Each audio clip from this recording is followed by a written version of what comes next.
শুনকো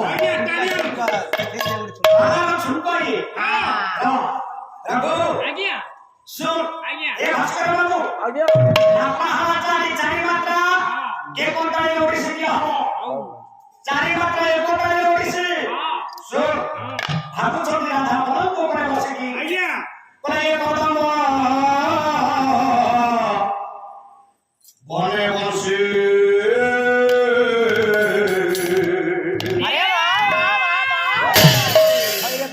ये बाजिया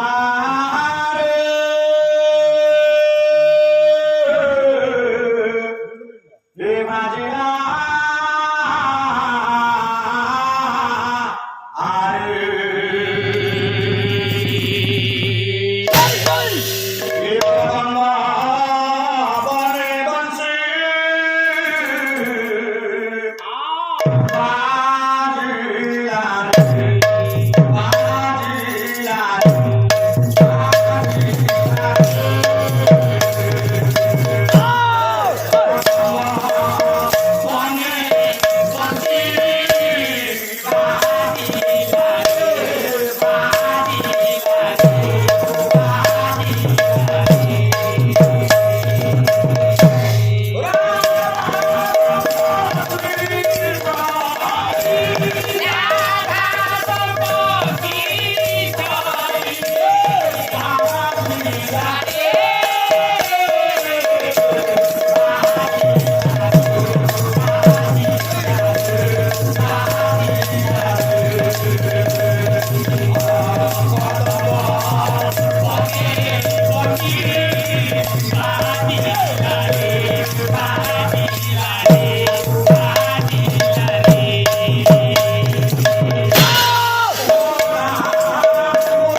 ଆମ ଘରେ ମନା କରୁଥିଲେ କଣ କହୁଥିଲେ?